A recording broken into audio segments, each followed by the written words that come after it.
mandible, then the cervical vertebrae, even about the hyoid bone. So these three topics we are going to cover it today.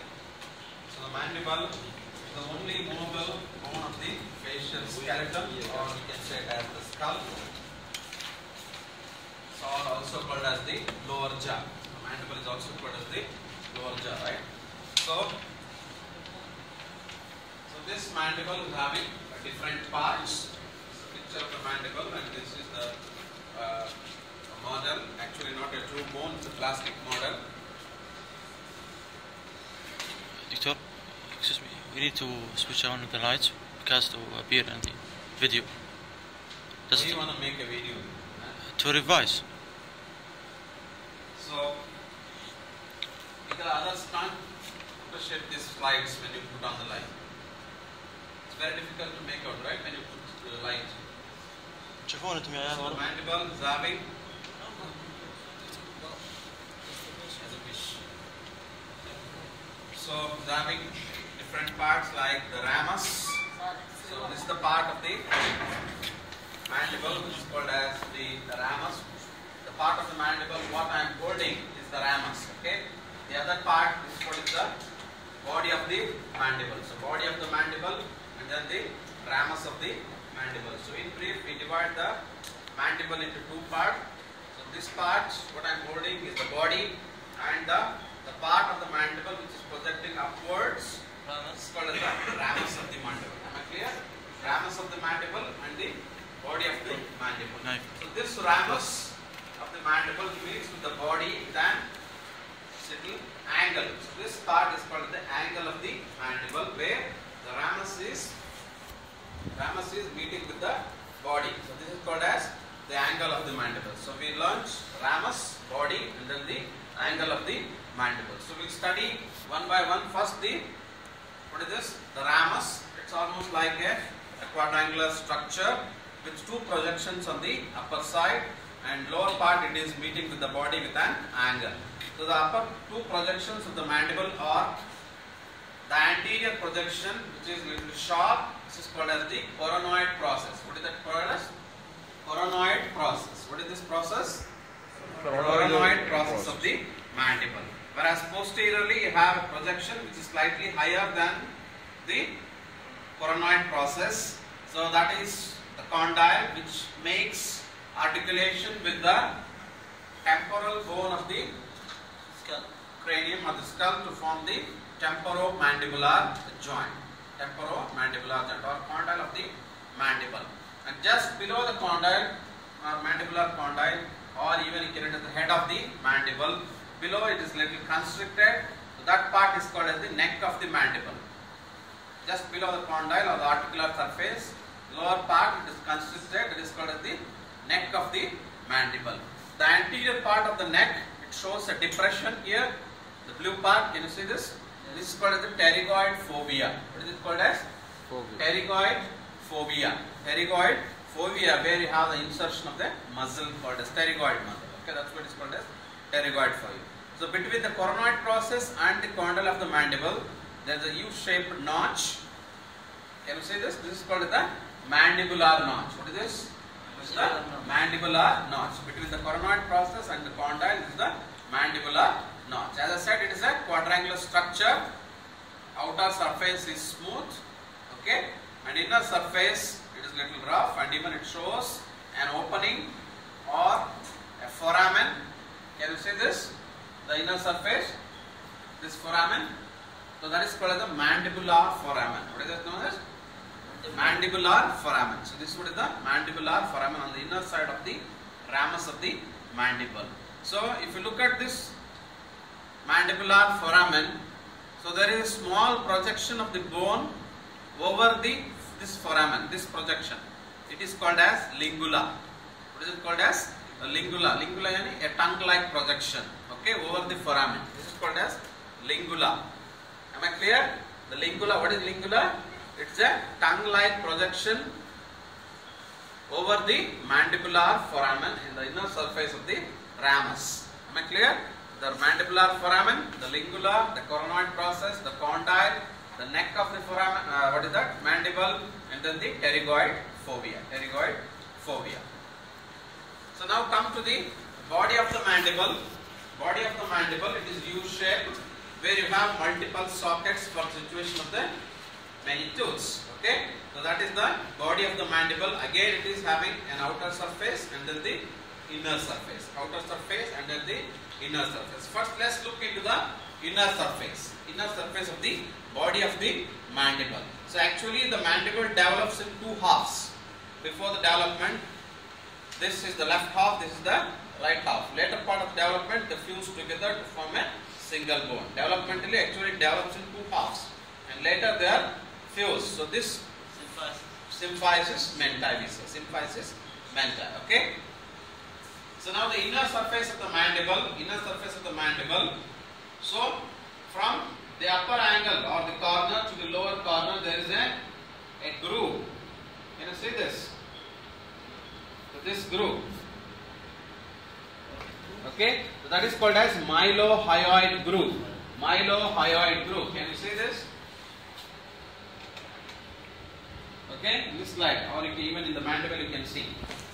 Okay, so that is called as mylohyoid groove. Mylohyoid groove, because there is a projection on the upper side. Definitely there is a groove on the lower side. Okay, that is the mylohyoid groove, which extends roughly from your mandibular foramen. Groove, G-R-O-O-V-E, groove, mandibular, or is that mylohyoid groove, okay. Whereas the inner aspect of the body of the mandible, especially at the symphysis mentae area, it shows actually 4 tubercles. 4 tubercles, not much clear in this model, but in the bone, through bone, definitely there will be 4 tubercles. They are called as genial tubercles. What they are called as? Genial tubercles. 2 on the right side, 2 on the left side. So 2 above, 2 below. Understand? Superior genial tubercles and inferior genial tubercles. Genial, G-E-N. Okay, genial. What is genu? Genu, G-E-N-U. G-E-N-U. Genu, bend, any bend. For example, even knee is also called as genu. As both the halves of the mandible are fusing here, it's a bend of the mandible. As the tubercles are situated just posterior to this bend, that's why their tubercles are called as genial tubercles. G-E-N-I-A-L. Genial tubercles. 2 will be above and 2 will be down. Okay? Am I clear? What are they called as? Genial tubercles. Genial tubercles. So that is on the inner surface. Whereas we come to the outer surface, it's again smooth. And the center of the body of the mandible, between the upper border and then the lower border. This is the upper border, also called as alveolar border. What is it called as? Alveolar border, because of the sockets in which the tooths are situated. Okay? So there is a foramen, the middle, between the upper border and the lower border, that is called as the mental foramen. What is it called as? Mental foramen. What is this? Mental foramen. So 2 foramens I explained. One is the mandibular foramen and the other is the mental foramen. Mental foramen. So this is what is called as symphysis mentae. Symphysis mentae.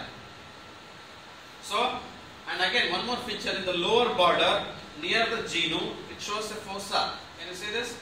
Can you feel this? Feel it. Yes, a depression or a fossa, that is called as digastric fossa. What is it called as? Digastric fossa. Digastric fossa for the attachment of the digastric muscle. Am I clear? So what features I explained till now? I repeat. So mandible is having 2 parts, the ramus and the body. So ramus towards the upper part, it shows 2 projections. One is the anterior, that is the coronoid process. Okay, and one posterior is the condyle of the mandible. Below the condyle there is the constriction, that is called as the neck of the mandible. Okay, in the neck on the anterior surface you have a fossa or a depression or a fovea, that is called as pterygoid fovea. Between the coronoid process and the condyle there is a notch, U-shaped notch, that is called as mandibular notch. The inner side of the ramus of the mandible shows a foramen, that is called as the mandibular foramen. Mandibular foramen. A small piece of bone like the shape of a tongue projects above the mandibular foramen. that is called as lingula. That is called as, this is lingula. Okay. And then coming to the body, it is having again an upper border and then the lower border. Upper border is also called as alveolar border because of the presence of the terts. Okay. The lower border is smooth and rounded. The inner surface of the body shows a groove. Okay, that is called as mylohyoid groove because of the situation of the same name vessels and nerves. Mylohyoid nerve and mylohyoid vessels. Okay. And the genu part or the symphysis mentae part and the inner aspect shows 4 tubercles. They are called as genial tubercles. 2 superior and 2 inferior. On either side of the genial tubercles you have a fossa that is called as digastric fossa. Digastric fossa.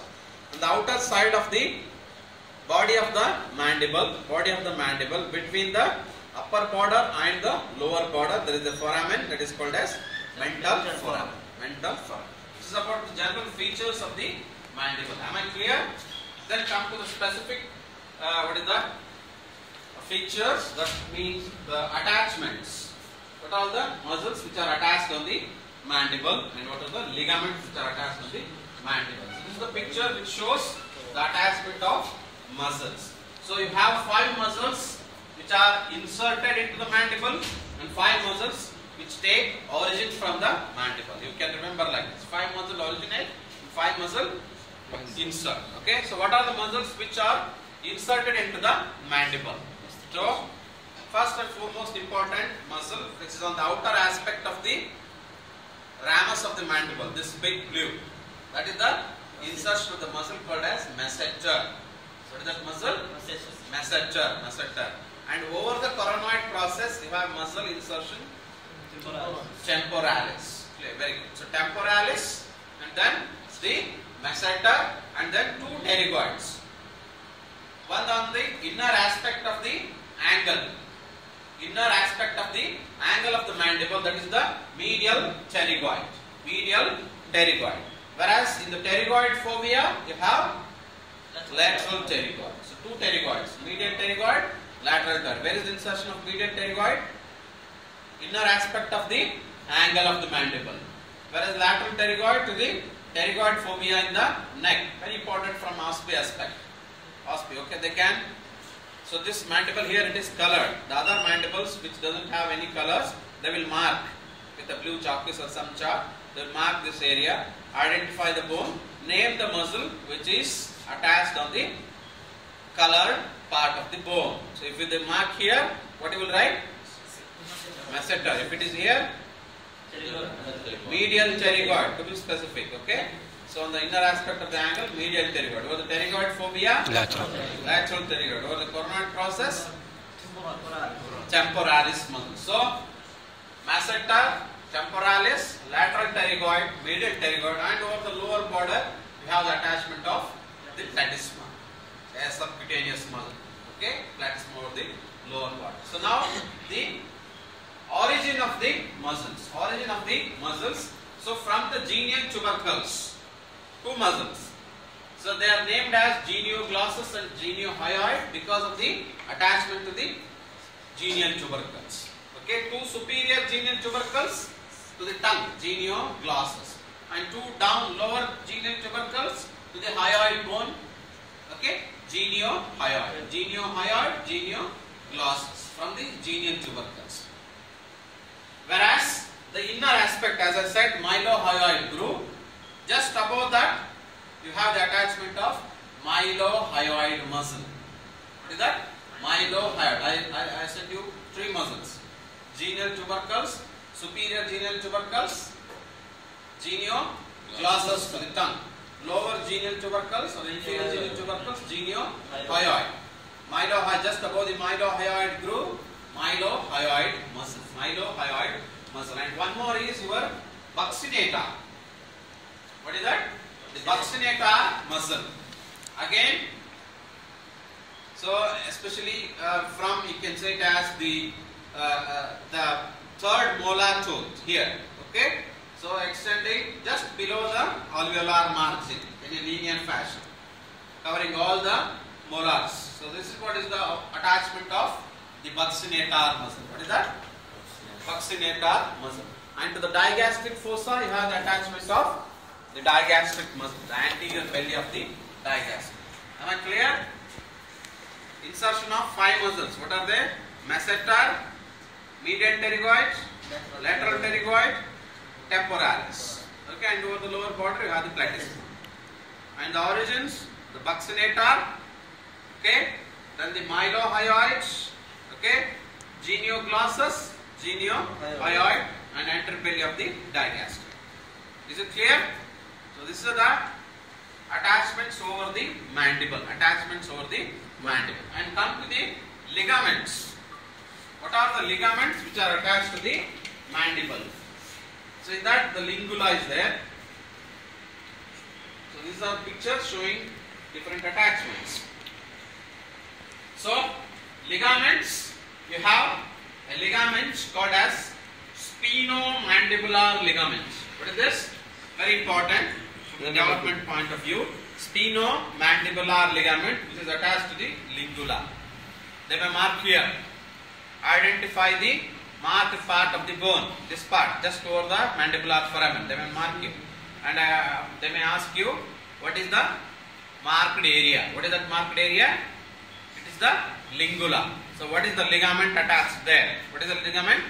Spinomandibular ligament. Spinomandibular ligament. From the sphenoid bone to the mandible. Spinomandibular ligament. And over the condylar part and the neck you have the temporomandibular ligaments for the temporomandibular joint. Whereas the angle you have stylomandibular.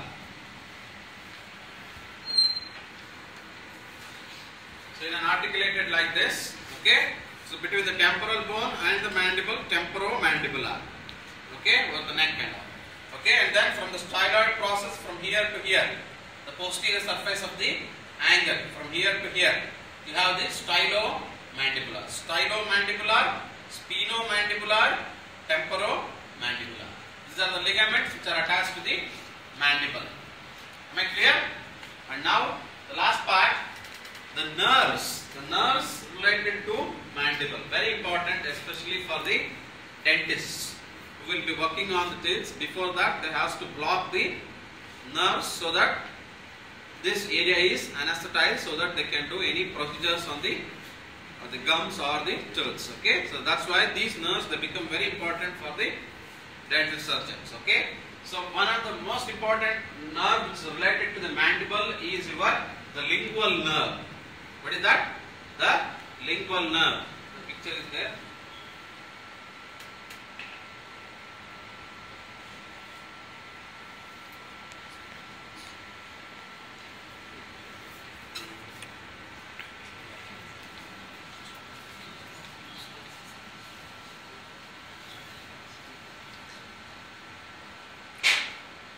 Yes, you can see in this picture that lingual nerve labeling. Can you see this stick?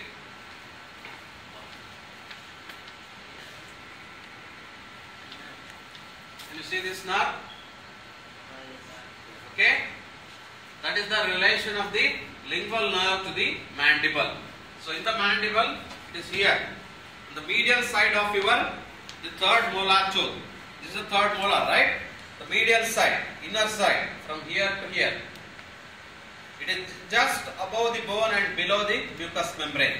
So if you want to do any procedures on the lower jaw, lower tooth, so they will take injection syringe and then put the lignocaine or the anesthetic agent and they inject here. They will ask you to widely open the mouth, okay? Put the injection over the lingual nerve and giving a lingual nerve block. What is that? Lingual nerve block. Okay, so that is the important. So in the OSPI they may mark here. Okay, they may ask you name the nerve related to the marked area. What is this nerve? What is this nerve related here? Lingual nerve. Lingual nerve, just below the upper border from the third molar tooth. Okay, in the inner side. That is the lingual nerve. Over the neck you have auriculotemporal nerve. What is that nerve? Auriculotemporal nerve over the neck.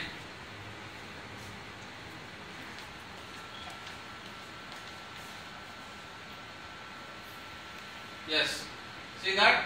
Level 2. Okay, arching over the neck. So what is that nerve? Auriculotemporal nerve. So then the mandibular foramen. So mandibular foramen, you have the inferior alveolar nerve. What is that nerve? Inferior alveolar nerve enters the mandibular foramen, runs within a canal. So if you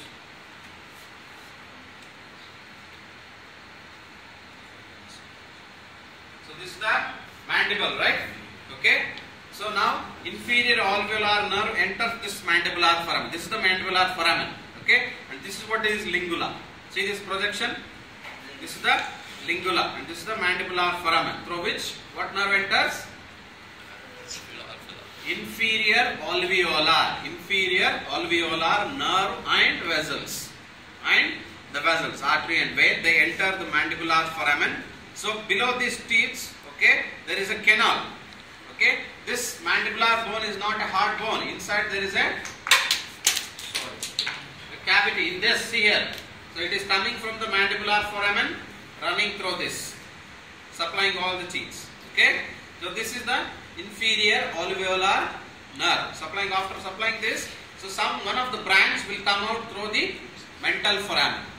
They are the mental nerves and vessels, supplying the chin area. Okay, so this is the mental nerve and vessels, branches from this inferior alveolar nerves and vessels. They will be coming out through the mental foramen. So what are the structures which pass through the mandibular foramen? Inferior alveolar nerves and vessels. So what structures pass through the mental foramen? Mental foramen. Inferior. Mental foramen. Mental nerves and vessels. Okay. So that's all about the mandible. So try to remember the muscle attachment, ligament attachment and nerves relation. These 3 points. Okay. So mandible articulates with which bone? The glenoid fossa of the temporal bone. So this is the temporal bone, right? Yes. There is a fossa in the temporal bone. This fossa are also called as mandibular fossa, are also called as glenoid fossa. Okay, to which the condyle of the mandible articulates, forming temporomandibular joint, are also known as TMJ. TMJ. T for temporal, M for mandibular, J for joint. Temporomandibular joint. Okay, so that is the only joint with which the mandible is taking part. Okay, the only joint, synovial joint in the skull. It is the only movable bone in the skull. So ligaments, I was explaining about the temporomandibular ligaments there, and then the stylomandibular ligament and the sphenomandibular ligament. In that, you remember very important one is the sphenomandibular. This is attached to the ligament. Sphenomandibular ligament is attached to mandible. Where is the attachment of sphenomandibular ligament?